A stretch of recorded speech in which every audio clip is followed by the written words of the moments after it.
I never had the desire to like be on staff at a church. That wasn't something that I, when I started playing music, was looking forward to, or like going, this is my goal that I want to be. And so I wasn't trained in choir arrangements or leading large churches because that wasn't even on my radar. Between the Grooves is hosted by James Curtis, music director and morning man in the Greater Toronto Area on Joy Radio. Hosts James Curtis talk to artists and industry insiders to discover the connection between music and faith. You can connect with the show at faithstrongtoday.com/betweenthegrooves or via Twitter at Between Grooves.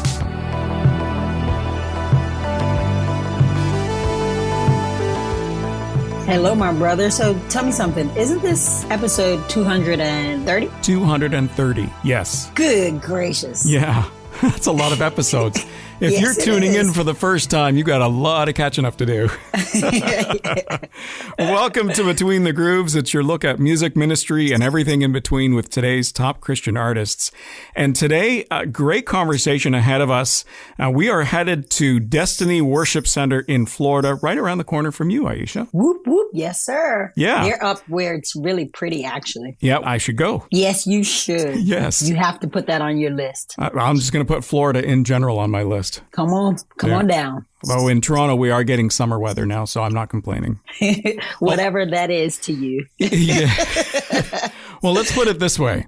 I discovered last week that the AC is shot in my car, and that's troubling. no. It's a little annoying, and as the weather gets warmer, I'm a little concerned. So I'm going to have that looked at today or tomorrow. So Listen, that's not a problem that you can sit on I know. here in Florida. Even rolling Like, down if the your windows, AC it's not. Yeah. Ooh, Yeah. No, it won't help. Yeah, exactly. Like Just- if your AC is out, you need to get that fixed Yeah. immediately. So that's my project for this week, I guess, is get that All dealt right. with and fixed. And hopefully it's not a lot of money. I'm just hoping it's the refrigerant that needs to be refilled. Maybe there's a leak Mm-hmm. which can be corrected, but if they have to replace, and I'm not a car geek or anything like that, but if they have to Right. replace this compressor thing, that Yeah. apparently is big bucks. I'm hoping it's not that. gosh. So yeah, we'll see what maybe happens. just need a little Freon. Pray for me. Yes, exactly. Yeah. Yeah, so today chatting with Jake Smith, and he heads up the worship at Destiny Worship Center. I guess there have been a lot of changes over the last couple of years, obviously, for churches Right. around the world, and a lot of adapting since COVID began, still adapting, right? Because now you're trying to get the people to come back to church. Right, right. And also with a lot of the online services over the last couple of years, I would say the ceiling has risen. The expectation is higher as far as quality and everything else. So Absolutely. I thought we could get into the conversation with him about paid musicians versus volunteers. Like, where do you draw that line, right? Because you want people that are good at what they do. Sure. And sometimes that costs a little bit of money. So Right. Right. I have a little bit of a challenge with some of that, right? Because where do you draw the line? If I'm really good and if I happen to attend that church, does that mean I get paid? Are you going to cover my gas money? Or are you going to cover my time if it's my livelihood, right? Right, right. So I thought we could get into that with him, and he can speak as far as his experience. They have multiple campuses as well, so we could talk a little bit how that all works and get into some of the technical stuff as well. Fun stuff. I know that when it comes to the technical standpoint, you'll be able to speak to it quite a bit, huh? Well, hopefully not too much, because I don't want to do all the talking, right? I'm a radio guy, and that's kind of my livelihood too, right? So Right. It's going to be good. I heard my brother on the weekend, he's a pastor, as I've indicated before, and he was preaching and he jumbled something up right in the beginning. And he says, so much for being a professional communicator. Same thing for me. It happens sometimes. Yeah, you know, we're human, Yeah. both human and divine. Right. There you go. Let's get into our conversation with Jake Smith from Destiny Worship on Between the Grooves. Come to Toronto in the wintertime and I'll show you what cold is. Oh, man. I don't relish that and admire the cold at all. I'd sooner skip it myself. But so how long have you been at Destiny Worship Center in Florida? So I've been here coming up on a full year. And so what I'm were pretty new. Nice. And what were you doing before that? So before that, I was helped a buddy plant a church in Pittsburgh for 2 years. So Awesome. he was from New Orleans as well. He was actually the first pastor in New Orleans that told me it was okay that I played, music in clubs and also led worship on Sunday. It was like this new, okay, like, man, I love that you do both, Mm-hmm. And so that was my start with him in New Orleans. And then I worked at another church for about 6 years. And so did that, then went to Pittsburgh, and now we're here, Destin. And are you still clubbing? So I'm still I like how you asked that. Yeah. Wow. Are you still clubbing? How else do you want me to say it, Yeah, it's funny. So I still put out original music, just my name, and it's like soulful. Some of it's folky. So I still do that side. I'm not like touring or anything as much anymore, but still putting out music on that end, then doing everything with Destiny Worship Music. So. And Destiny Worship is your full-time gig now. That is correct. Yes, sir. And how many people do you have with you? I thought it'd be interesting to have this conversation, and I was mentioning this to Aisha earlier, about the fact that you have numerous people on your team from the worship standpoint, musicians, singers, and whatever else, and you have multiple locations as well. How do you decide who gets paid and who doesn't get paid? And the reason why I asked the question is because if I've, a guy like me, I've got like 30 plus years experience doing audio, but if it's my home church, am I just a volunteer, or am I getting paid as well because of my experience, because of my training, and my expertise? Or, Right. a lot of churches, I think, would look at, well, you attend the church, that means you're a volunteer. If we're bringing somebody in from outside, then we pay them. And I'm thinking, well, that's not necessarily fair either. Yeah, I think there's always been so many different arguments on this. I mean, some people they'll over spiritualize it, in my opinion, where it's like you're just going to serve and that's your gift back to the church and you're going to get fed because of it. And then there's a swing side where everybody's paid and nobody's connected. It's just come in, do the job. We're going to pay you. Just, I don't care if you don't like the church, whatever, just do it. And I think there's a sweet spot somewhere in the middle. We talk a lot about, in our church is I'll pay somebody that's, worth it in the sense of the distraction levels are down. If they're going to be up on stage, it's going to be top notch. They're going to prepare their music. They're going to be ready to go. They're going to limit the drama interacting with them. I mean, that's worth pay to me, So we try to do that. And also we're growing so fast that there's just not enough connected, skilled volunteers. It's just where we're at. We try to fill the gaps with paid players, and we don't go overboard with it. I mean, we're not paying them so much that it's astronomical, but there's a lot of people driving pretty far the way we're set up, that we just want to take care of them, Does talent play into it as well? It's obviously bringing people from the outside. You have an expectation on talent, but what about the volunteers? I heard somebody say in Nashville a couple of years ago, they were talking about the bar distraction.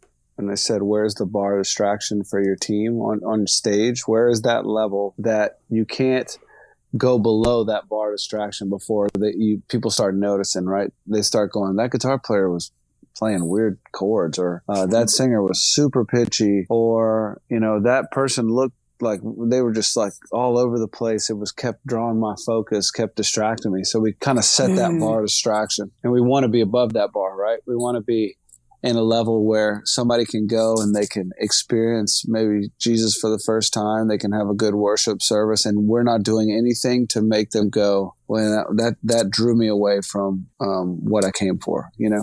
And so there are skills that we say, this is the level that we feel like, man, this guy's, and it's not all the time. So if somebody comes and he's really good guitar player and he goes, or she, and they go, I just want to serve the local church. I won't necessarily pay them just to pay everybody if they're willingly going, hey, this really is just, I want to serve the church. And then there's other times where we do have to motivate them a little bit, say, hey, here's what it is, here's what it pays. Cause I know that's what these guys are, getting paid for their living, playing music locally. That's how that is their job, And then we've had situations, like I said earlier, like we just don't have anyone to fill the spot, and we have to pay someone to get to fill the spot. And we've done that too. So, but do you find you don't have anyone to fill the spot because a potential volunteer is scared away by the talent? Like they're just not good enough to meet the high standard of what you're looking for in the quality of music and singing? Yeah, that does happen. I mean, our campus that we're at, it's our broadcast campus. We had a couple people come up that just say, hey, I don't know if I ever be able to play. I mean, I watch y'all don't look like y'all need anything. Y'all don't look like you have much of a need for me, and I don't know if I'm even good enough to play. And so we have conversations with them, and we have a process. We'll get them involved, connect with them, and we do some development on Thursday nights. So if that's something, we always want to keep having people growing and developing for whenever that opportunity comes, that they'll be ready. Because even if you pay people, they're still going to go on vacation. They're still going to get sick. They're still going to transition. They're going to go to a different church. They're going to have a week where they might be so consistent every single week, but the week they can't be there, you got to have somebody ready to jump in. Right? Sure enough. And I guess you would have to have a certain level of consistency from week to week. If you're going to have people on vacation, people away because they've got other gigs that they have made commitments to, you can't have the level, the quality level drop down, 1 week because of that happening. Correct. So we're trying to always have people ready to go. In an ideal world, there's so many people that are wanting opportunities to play and be a part that you're just on a steady rotation and nobody's getting burnt out and everybody knows the system and that you just keep it rolling. But that rarely happens, Are auditions a part of the recruiting process for you guys at your church? So we have a kind of if you're looking to get involved at the church in general, then you go through our track where you learn about the church, you learn kind of what your giftings are, that kind of thing. That's the first step for anybody, even musicians. You go through that process. And then at the end of that, if somebody goes, I'm interested in production or I'm interested in worship, well, then we'll say, all right, well, here's a song. We'd love to hear you sing it. We'd love to hear you, play it if you play it. And then we listen to it and watch it before we even have the conversation of let's get together and have you do it live. Because I want to know that someone can actually physically play. Some people go, I can play. And, and then they get up and it's just a nightmare, and I wouldn't do that to them or us, Right. And so that's kind of our first step. And then once we usually hear them, we go, all right, they're ready for at least the development piece of it. And they'll get to run through church, or we'll do shadows where a singer that's coming up, she can watch the other singer on Sunday, get her in-ear mix together, do the whole process, be ready to go, so that she gets to experience it without the pressure of having to perform it right away. Is there a waiting period as well? As far as when we let somebody on stage? Yeah. If they go through that track for 4 weeks or whatever, when we usually go, there's also circumstances. We're not so rigid where we just go, you have to wait this period in order to do it. So if there's if there's a relationship, or somebody that's connected to somebody that comes through and we know they're ready to go, we have their backstory. I mean, we'll put them up there and then they'll go through the process kind of while they're up there. Can we just shift gears for a minute? And this is just one of my pet peeves. So you mentioned that you have a development evening on a Thursday. Yep. Is that development time, preparing for the Sunday service, or is that something completely different? So that is usually going through the set that we are playing on certain months, that we have scheduled for the month. But it's not for that particular band to then play that weekend. It's more for them to have a non-pressured setting to be able to learn the flow with somebody giving them coaching in real time without having to get up there and do it in front of people. So do you have a separate time that you go over the Sunday set list? So our rehearsals are, for most of our campuses, are the morning of the church, of the service. So we have a Saturday night or on the afternoon. So we have a Saturday night over here. And so we night. I think everybody has Saturday nights. You're saying you have a Saturday night service. Saturday night service. Yeah. Sorry, that was a bad. That was a bad I didn't one. know Toronto didn't have them. Yeah, we just don't have Saturday nights. We just skip from Saturday afternoon right to Sunday morning. Yeah, that's funny.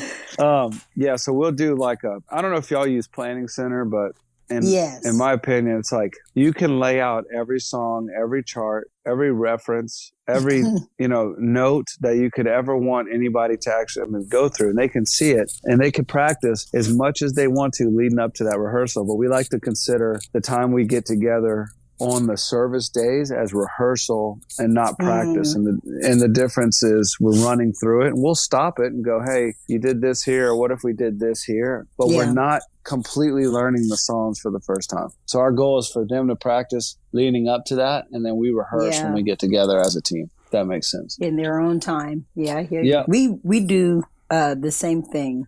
We'll have a run through on Sunday mornings before our first service. And Thursday nights, we usually rehearse and kind of go through our set list that night. Yep. But Sunday morning, we should really just be ready to hit the ground running and just go through the service, the order, and, that'll be a time to kind of iron out any last minute details or changes that have to be made. See, my issue, and this was when I was alluding to with my pet peeve, is that Sunday morning very often in many churches is not a run through.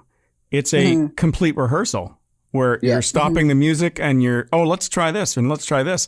And you end up being there you basically end up having a complete worship service and a pre-worship service. Pre-worship, and going through it, and you have a song that you're doing and you've already decided what you're going to do for the song, but you're singing it 5 times. Well, what's the purpose of singing it 5 times? If it's just a quick run through, just do it the one time, move on. And that's my pet peeve. And that's from a sound engineer standpoint where I just want to do a sound check and I want to get everybody sounding great. After that, you guys want to play around for the next 45 minutes, wreck your voices, tire yourself out, or just kind of relax and fellowship, in the green room or wherever you guys do that. Right. There's no need to have a complete rehearsal on a Sunday morning. Mm-hmm. Yeah, I think that has more to do with creatives, sometimes people just like to play and they like to hear themselves sing and they like to keep it going so much. Like we've had guys that they're going, hey, what if we try this? And I'm just like, no, we're not trying it. It's too late,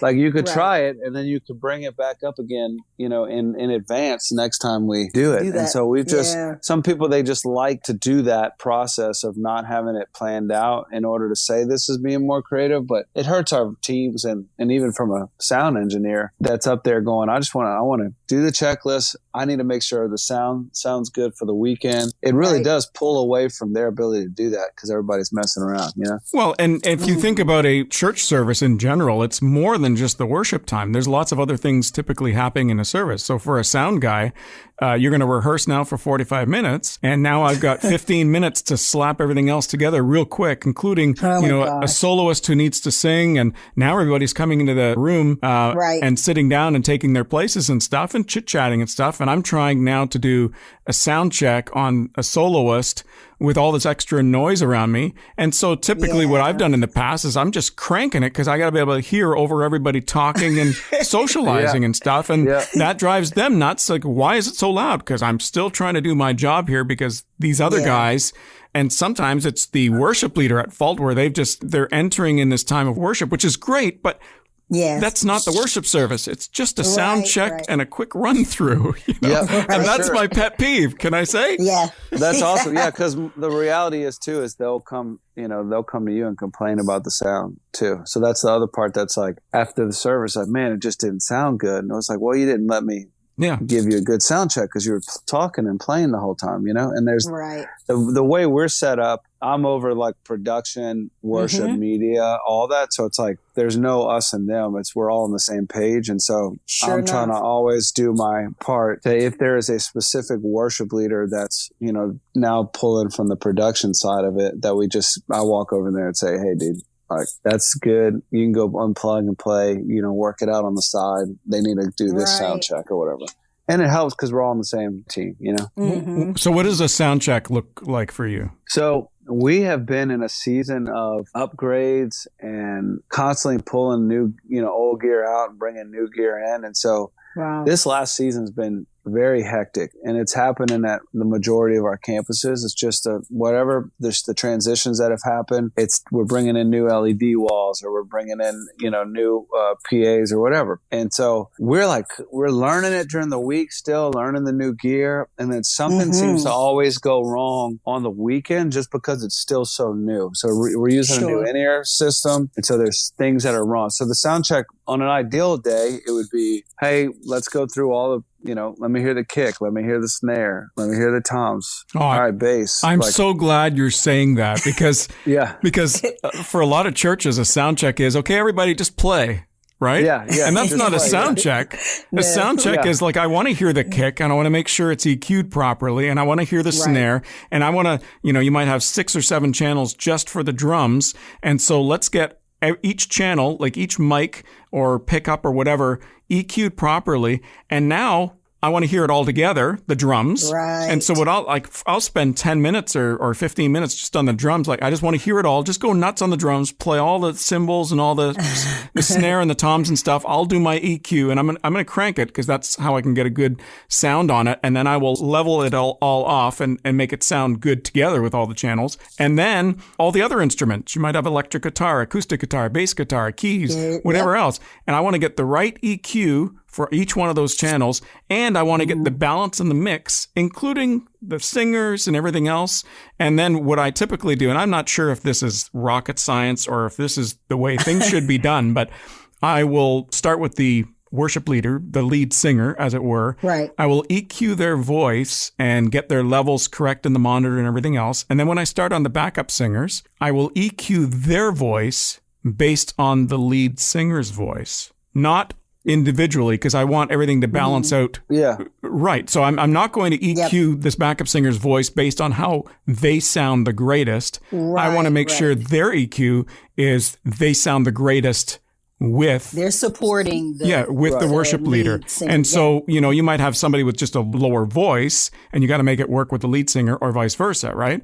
And so that's kind of always been my philosophy. And it drives me nuts when you see a sound guy. It's like, oh yeah, just everybody play something and we'll make it work. Like, how can you do that? For sure. Yeah. Or we'll have guys say, man, nothing's changed. Like nothing's changed. Now all the settings are the same. And part of it, I want to be, well, the settings should change. Like something should change. If you're saying nothing changed, because there's different singers up there. There's a different drummer up there. We have multiple sound engineers. So every time a new element gets added, then you got to make changes. It's not constant. And so we've had to do that. And I love that you bring the whole big picture together and you're EQing not based on just one thing. Cause I think that happens too. You just hear that one guitar and you go, that sounds good. Well, then when he starts playing, you can't figure out why it's, bad with the band. Right. And it's because you haven't thought about that with the big picture of everything. And then the other thing and I don't know why we're starting to talk about sound checks. Maybe it's just my selfishness here, but I will say this as well, that I like to, once I've done all of that, I don't mind them doing, and I'll use the term run through, Aisha, because that's the term you suggested, because that's probably the correct terminology versus a rehearsal or a practice. Right. But I'd like to hear the run through specifically on any, weird stuff that they might be doing. If there's going to be a section where the keys are going to be playing a certain, different style differently for this one chorus or this one verse or whatever else. I want to know that so that I can, as a sound guy, make it sound good. Maybe bring up the volume during the worship service. The EQ, if I've done it right, I really don't have to touch that during the service. It's just the levels that I need to, adjust. And same with the singers. If there's 2 singers that are singing amazing harmonies and there's one that's not, they're just singing lead. Well, they don't really need to be as loud. In fairness, just bring them down in the mix. Just bring them down in the mix. And can I say I've been in situations, again, dealing with volunteers, where they may not have the ability to sing as well as you would think, but maybe they're more for appearance standpoint. And so maybe they don't need to be in the mains or the house mix at all. Maybe they're just in the monitor so everybody else can hear how bad they are. Oh, did I say that out loud? No, but that is something. It's like you're still worshiping even if you're not singing and even if you're not heard. And, that is a thing. And it's something that sounds like an excuse sometimes that we go, hey, she's got an amazing heart. And that's a nice way to say she has no talent. Right. The secret's out. No, they know. Listen, right. She's tone deaf, but she has an amazing heart. But there is a part that if your heart and your passion's into it, and we tuck you in the mix a little bit, but you're up there and you're just bringing such a good energy and you're showing people what worship even looks like, then I'm okay with that, Right. We have an older gentleman. He's awesome. He's on our team, but he said, I don't even think I'd fit in up there. I know y'all are younger, but he's like, I just have a real passion to serve. He's like, I'm okay. I'm more of a gang vocal type singer. like just very honest, like where he was. And so we have a congregational worship team where like there's strategic people that they come, they go through rehearsal, they're part of the team, they're doing all the small group stuff with us, whatever that looks like. And then on the weekends, they're just like in the crowd, hands lifted, worshiping, and kind of leading people to do that. And I thought that was a cool thing. I had nothing to do with that, but that was already in play when I got here. And I was like, that's neat, man, that we have like 3 of them that'll come every week and they'll worship in the congregation. That's nice. I haven't heard of that before. Have you heard of that, Aisha? I have heard of that. And as a matter of fact, some other staff persons mentioned that for a worship night that we had just recently. And they were like, maybe on our side stages, we get some folks to come up and just worship. Mm-hmm. They don't have to be mic'd.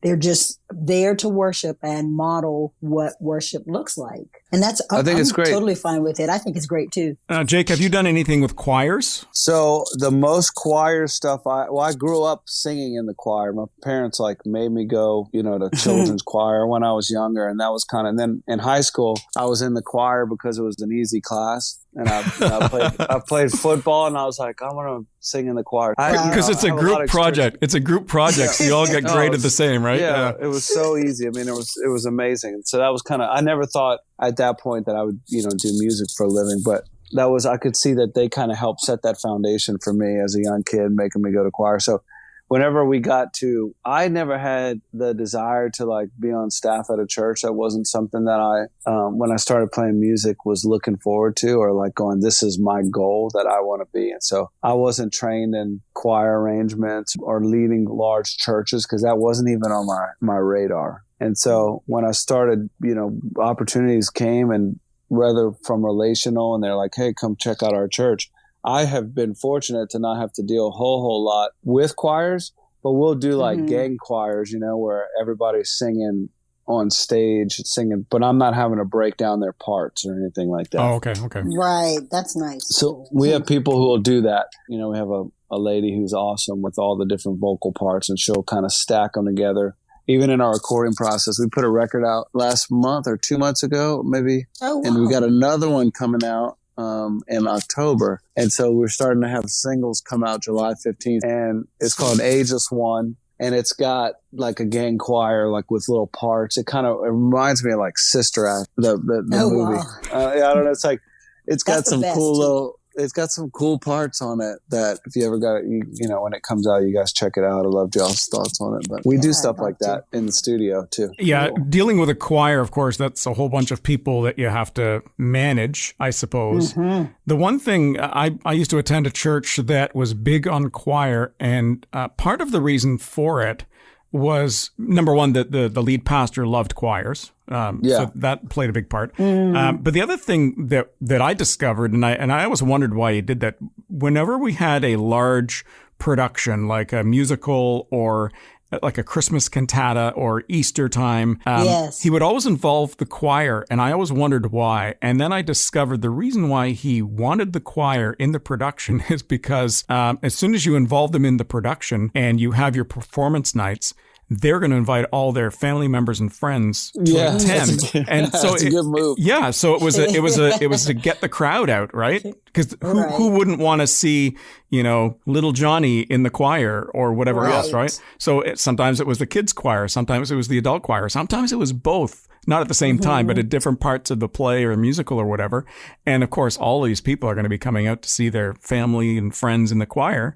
And so that was another good reason to have it. But a lot of work, obviously. Oh, it is. Sure. It is a ton of work. We've done stuff for Easter with the children's choir. And it's part of the children's choir that's cute is you never know what they're going to do. So when, one kid's picking his nose and the other kid's dancing, that's all part of the thing. It adds to the element. They're telling me a story about, they used to have a choir, and I think COVID was the great excuse to cancel the choir for our church. And so we had a lot of older people. We do have a good demographic of people here, but there are a lot of older people who will come, snowbirds who will come down and kind of semi-retired. And that was their involvement in the worship team, was the choir. And so they're still talking about it, and they still come back and they're, hey, we're going to do a choir. So we're going to think of ways to be intentional about bringing a choir back for certain events. Nice. So if you're going to do the choir and it's not for a worship service, but maybe it's a worship night and they're going to, do one or two songs or whatever, from a sound guy's perspective, I don't know if this is the correct terminology anymore, but it used to be the terminology. And again, this is a secret that nobody should know. Split tracks. Oh yeah. In other words, split tracks, music on one side and the original choir singing on the other track. And so in essence, what a sound guy would do is enhance the choir with the original choir and make it more full and everything else. Yes. Between that and your effects units and stuff like that, it can just fill the whole place and make it sound amazing. Oh, sure. But you have to be careful. You have not too much of the main, like the original choir, because you don't want it to sound artificial either. It needs to sound as realistic as possible. But you have enough fill in there that at the end of the service, people are saying, wow, the choir was amazing. Yes, it was. You're welcome. We do that. We do that all the time. I mean, multi-tracks, like it's changed. Yeah. It's changed the game, for everybody. It's like that piano player is not very good. Well, that's fine. We'll have the track and we'll just get her to smile. That's it. Just don't make like it. She's playing. Don't make it too obvious. Don't put the camera right on her hands because she's not anywhere near. We haven't gotten that far. Speaking of camera, do you have someone else doing the audio mix for the video side of things? So we are constantly trying to figure out what is our next move for that side of it. So we have a Destiny TV, and then we have our broadcast, like we stream. And so everything right now is going through the mix. The in-house guy is mixing both. And we have a awesome studio. We built a studio. It used to be I'm sitting in it right now. It used to be a Taco Bell, Kentucky Fried Chicken combo building, and we bought it and turned it into our studio. So every now and then you can still smell fried chicken in the studio. But so we have it all set up with a board, everything ready to go. We haven't pulled the trigger of doing a separate mix for a broadcast because it's going to take another skilled person. Yeah, you better know it. Yeah, that better know what to do. And so that's been our only limitation as far as mixing for, camera and broadcast. And this studio, is it a separate building altogether or somewhere? It is. Yep. Okay, that's what you need. You can't have the guy doing the video audio in the same room as where all this is happening because he's not going to get a good feel of what it really sounds like. So it's across the parking lot and it's a nice setup, and it's our connection between our campuses is pretty. There's no lag or anything. I mean, it is instant. I mean, great. You could be an hour away and it feels just like you're, right there in the same room. That's cool. So we can actually we never have done this before, but we can all be on the same track with the same music director, and he could lead all 5 campuses at the same time. And we could switch between video at different campuses to show the other locations, and there would be no lag or anything like that. Wow. We just haven't done it. So you guys have separate worship leaders at different campuses, or you have one worship leader at the main campus and stream at your other campuses? So there's live communicators and live worship leaders and bands at every campus. That's great. That's so good. But the same set list? Like everybody, it is live still? So we'll take a same set list. We'll allow, we'll let the worship leader we call them worship moments, where in between some of the songs, they can kind of take that moment in the direction that they want to go in. And they could plan something in advance or whatever, and they can kind of, try out a new melody or try out a new song or whatever in those moments. But for the most part, all the campuses it's the same set. Now, it might be switched sometimes between a guy lead and a girl lead or a different key or whatever, but we try to sync up. And then we have what's called regional weekends over here, where on a regional weekend, that'll be a video communication, like a stream to all the campuses. But it'll still be live worship. That's awesome. What I think one of our biggest challenges, because I lead worship at a church also, And one of our big challenges has been our live stream mix. And we're just now coming to a place of the stream mix being acceptable. You know, because I would honestly, I'd watch back and I'd cringe. I'm like, golly, it sounds so good in the sanctuary. That's not what it sounded like when we were doing it. Oh my gosh. Yeah, you listen online, you're like, oh, I don't want to share this. We had, so at the church plant that I was at, we just had this conversation that we were like, look, it's not helping us to have the worship streamed. Right. Like, and nobody's going, ooh, like most people who are watching your church online, they're going to watch it for the message when they're going to stream it, if they're trying to stay up to date with a series, because you're going to want to experience that worship live. Right. Or you could go listen to your favorite worship bands on their service and it sounds way better, you know, if that's from a musical standpoint. So we just said, until we could do it right, we just started streaming the message, you know, and then that grew to us having they have all these templates now from a production standpoint that you could put on your board to help with the broadcast side. Yes. And that was a game changer for us, that you can add more. A lot of times with the streams, the problem is that you're getting everything so direct that you don't have the room. You don't have any kind of like a lot of verb. You need a ton of verb for when you're streaming so that it still sounds roomy and airy. And so you're hearing every bad note, every pitchy, you know, situation happening, and it sounds terrible because you're listening to it on your computer. And so we've gone away from that the most we can. But over here, we've gotten it sounding pretty decent. We also, we use live auto tune for our stream, and that has helped tremendously. It's not enough to where, you know, it sounds like T-Pain, but it's like, it's just subtle, but it's enough to make everybody feel confident about what's being broadcasted out. Right. That's great. These are problems that nobody really had to consider 2.5 years ago. Very true. Because most churches weren't really streaming, and if they were, it was just the message that was put out as a podcast, perhaps. But other than that, like, churches didn't have to worry about stuff like that because the expectation is you were just showing up to church. And it was, if you were in a nursing home or if you were off sick, then at least you could catch the message. That's the step up from, you know, buying the cassette the next week or the CD or whatever, right? Right. Yep. Oh, and the game has changed. I mean, COVID, everybody ramped up really quickly to try to not have a drop off between what they could experience in house and what they would experience on their computers or home, you know, TVs at home. So we started doing, I was in Pittsburgh all during COVID and it was completely locked down. And so we started getting creative with what we put out for our live stream. And it, you know, it was not really live, but it went live like a live stream. So we did one of our services. We filmed the whole service on the roof of our church, which was in downtown Pittsburgh. So you saw the whole city behind us.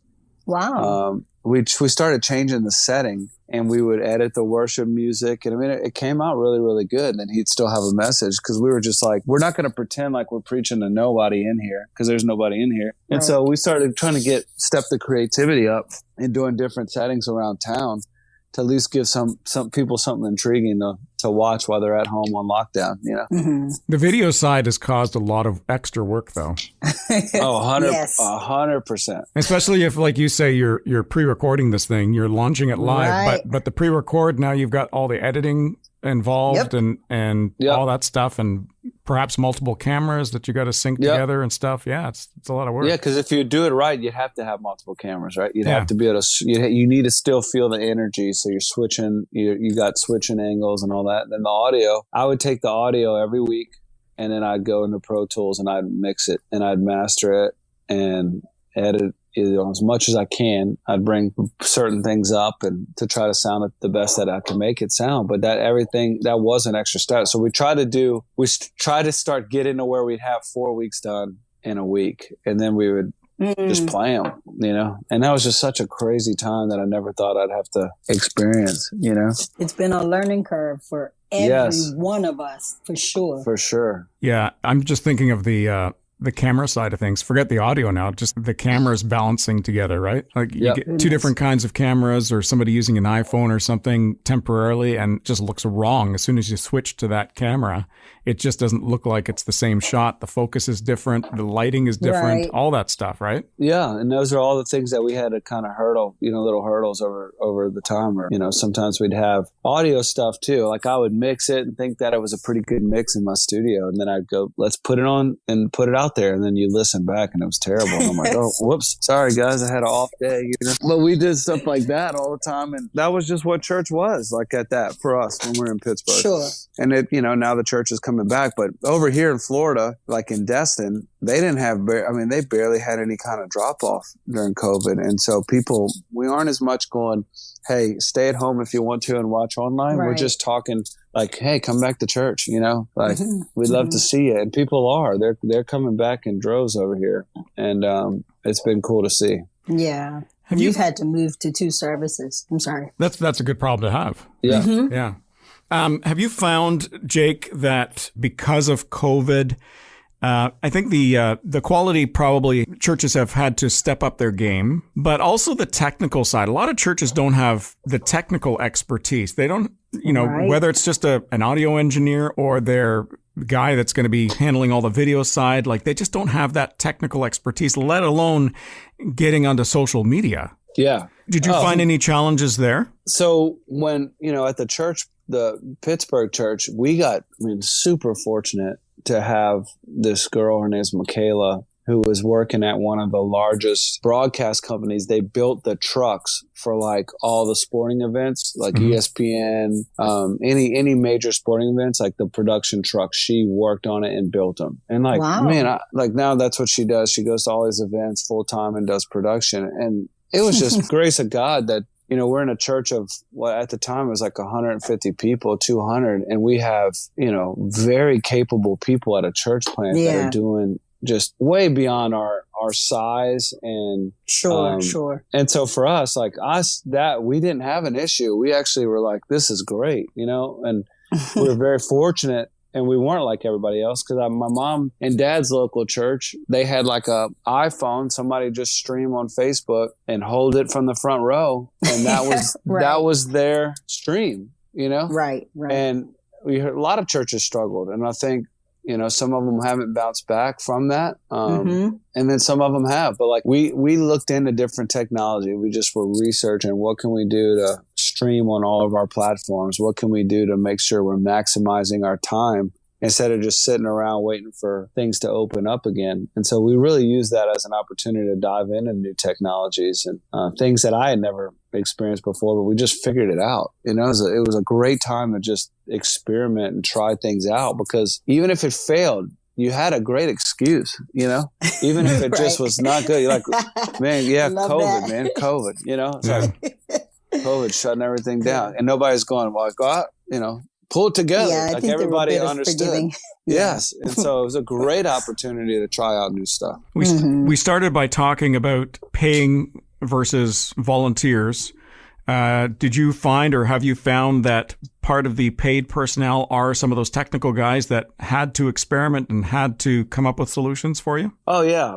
As far as the crazy part about churches right now, and it's like we have to understand this, is that some of these churches, the level of equipment that's in the building, it's such at a high level that you can't expect some random guy to learn that. Yeah. Right. It's just, I think sometimes we use an old framework of volunteers and we go, just raise them up, like develop them. This is a complex system of networks and gear. And I'm not going to be able to teach this guy, because there's probably a handful of people in the world that are really, really just like great at it. Right. And so we have to put money where, there's a need. And those production guys, they came in super handy, and they still do for all the troubleshooting stuff that we have to do. But we don't have any, at this campus, there are no volunteers that are running the board. But other campuses with a different scale, they do have volunteers, but they have a simpler equipment too. I know of one church that pre-COVID was looking at getting a digital board versus analog mixer. And I was asked my advice on it, and the question really was who's going to operate it? Because if you don't know, if you don't have somebody that's got the technical expertise in audio, anyways, like they need to know what all these buttons are for. Sure enough. And if they don't know it on the analog board, they're not going to know it on the digital board at all, right? You need 100%. And so I was suggesting against it because I knew what their people, their expertise level was in that. And it made no sense for them to move to a digital board. In fact, I've always said, for the average church, pre-COVID, the average church, unless they're going to hire the sound guy, full time or whatever, it's one thing to know about computers, right? For a digital board, but you need to, that's the easy part. Keep it simple. You need to know, you need to know that the technical side of things and how do you switch to, play around with the EQ and do you know what that actually means? Do you actually, can you actually see looking at what appears on your screen there, what it's doing and how you're affecting the audio, right? Yeah. And there's all kind of plugins. I mean, there's so many new elements that I think I went to a conference one time that was basically just showing all these churches that came to sign up for this conference. It was showing them all the best gear. And I'm sure people were just like, we got to get it, this is our fix. And they probably spent a ton of money. And then they get home and they realize nobody knows how to use it. Right. But that is the biggest problem, I think, that plagues the growth of the church as far as pushing technology is the skills aren't growing with the technology. Especially the smaller churches where they've, maybe got a couple of pastors on staff and they are pastors. They've gone through schooling and education to be a pastor and ministry and whatnot. They just don't have the expertise on the technical side. Right. I know of one pastor that's not on social media at all. And so how do you expect them to buy into all this technical stuff? Yeah, for sure. I mean, back in the day, I can remember when I was growing up, it was like the sound man would, they had a couple of microphone ports in the stage, and the extent of what he would have to do is like make sure that XLR was plugged into the floor and made sure the mic had sound, that sound came out of it. And that's it.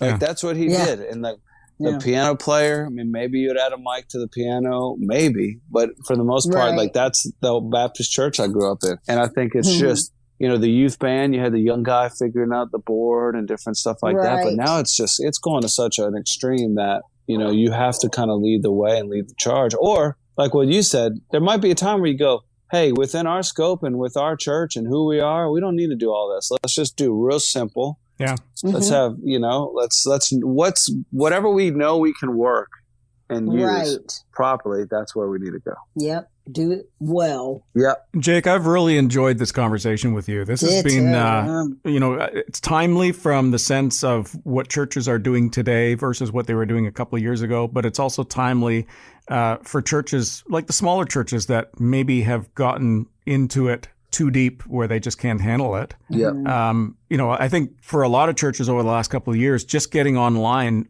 onto the socials has been what they needed to do. And then, like you say, sitting in the front row with an iPhone so they could stream a live service just to get them out of the woods and then, get people back into the church again. Folks are still doing that. They're still doing it. And all I would say is if somebody's attracted to your church just because of the quality of the skill and whatever you're producing, then I don't think that's the key, motivator for what you would even want in general. I mean, I think if I could go on YouTube right now and listen to phenomenal preachers and phenomenal produced music whenever I want to.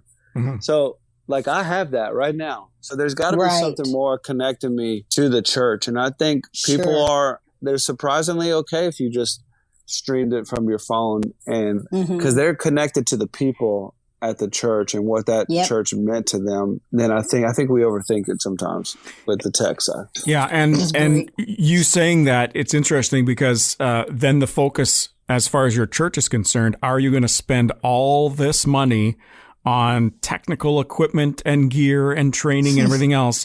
Do you actually need to spend all of that money for a 20-minute part of a longer service on a Sunday morning, right? Yep, exactly. That's the other part. Like, it's budgets. Churches have budgets, and are you going to spend that huge percentage of money on all this technical gear that, number one, you might not know how to use, and number two, you really don't need because in the big scope of things, it's really not that important, Right. Yeah. Number 3, the technology keeps growing so fast that whatever you buy is going to be outdated. That's right. Very quickly. Right. You know? Yeah.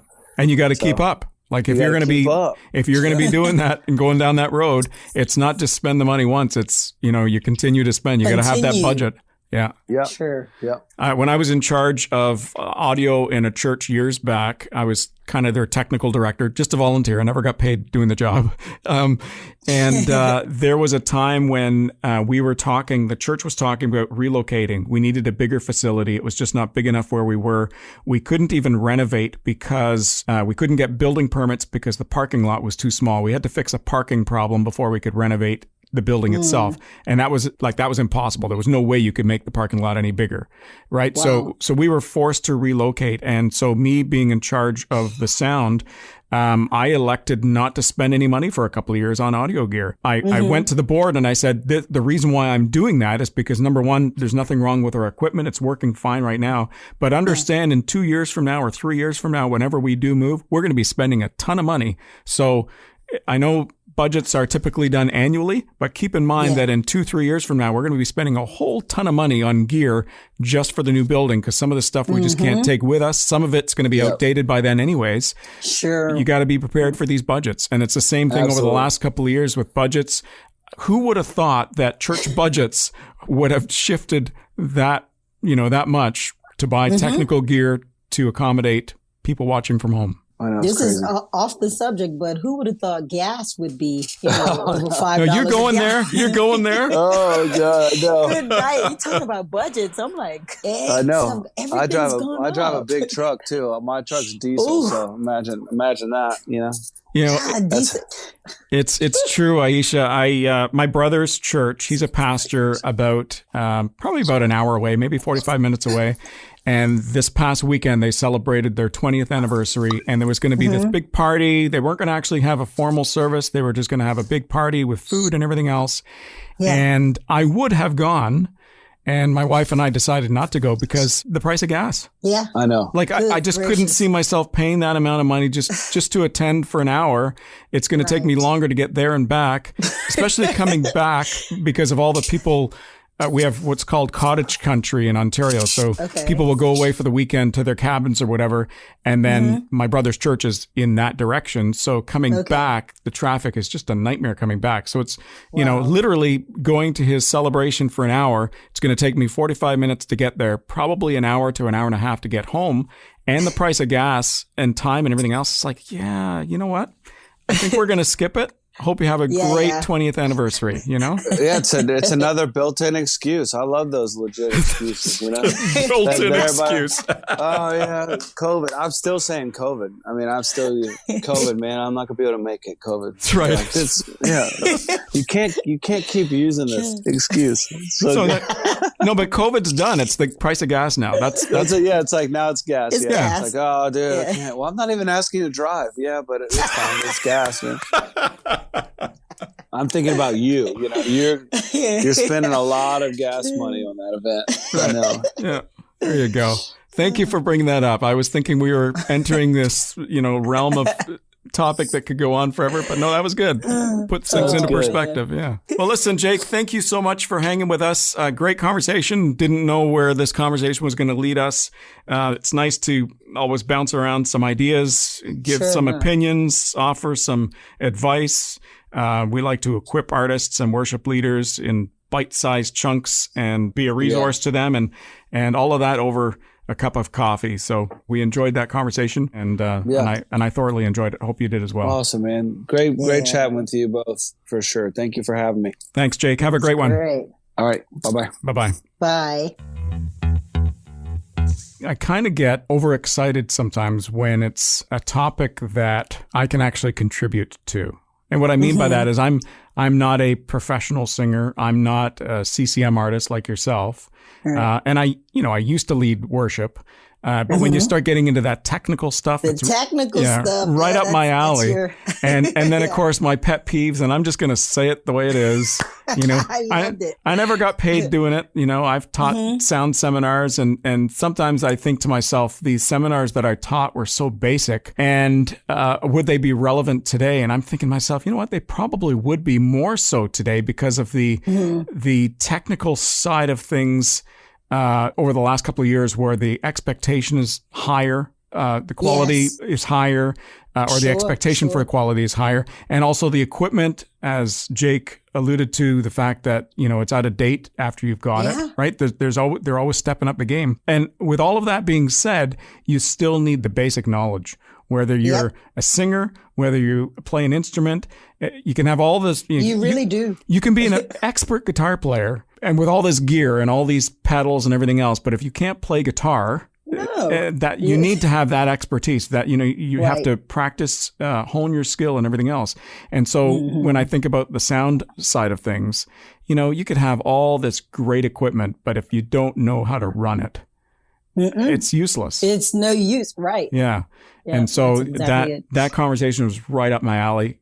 Didn't expect to go there. Like, we started talking about musicians and singers and volunteers be paid and everything else, right? And I'm thinking, hey, I never got paid doing the sound.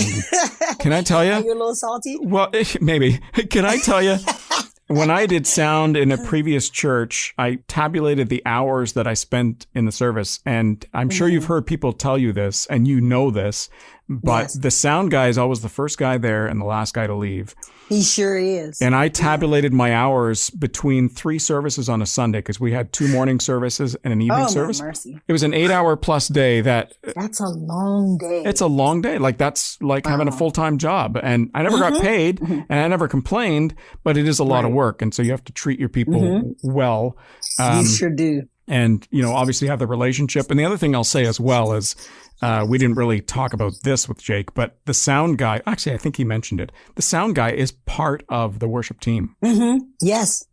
Everybody that's on the worship team, including the musicians, the vocalists, and everybody in media and production, that's under the same umbrella. Right. And when we do things like certain holiday events, it's that whole team. Right. Everybody's a part of that team. Yeah. So, and back to the sound guys. And this is just a general observation. The best sound guys, have musical abilities. Yes. Because they can hear. They know what the instruments are supposed to sound like. Right. They know what actual harmonies are supposed to be. So they usually have the best sound people will have musical ability. Maybe they play instruments or whatever else. Right. I remember when I was a teenager applying for a job at a TV station. It was a Christian television station. And I never heard back. So I ended up getting a job elsewhere anyways. But when they finally did get back to me, the first question they asked me was, what instruments do you play?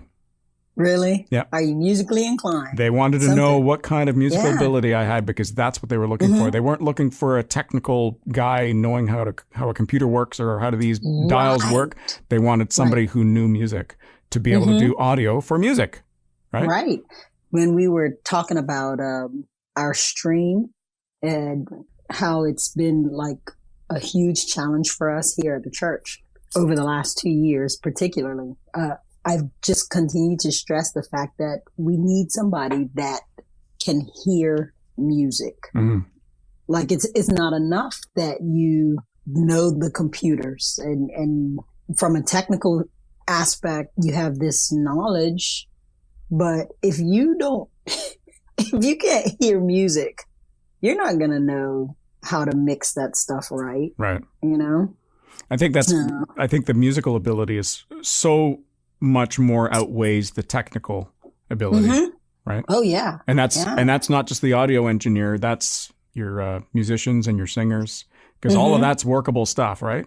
Right. Once you have that ability, the rest of the stuff can be taught and worked towards. So yeah, it was a great conversation. I really enjoyed that conversation with Jake Smith from Destiny Worship Center in Florida. Yes. Man, that was a great conversation. I really enjoyed that. If you want to find out more about Jake, check out the website at destinyworshipcenter.com. You can find out about his music and the church and everything they've got going on up there in the Panhandle. In the Panhandle of Florida. Yeah. Yes. There you go. Well, it is time for some artist advice, and we check back with Monique Therese. Speaking of the Caribbean and warmer temperatures, that's where she's at, and let's hear what she has to say. Awesome. Pull up.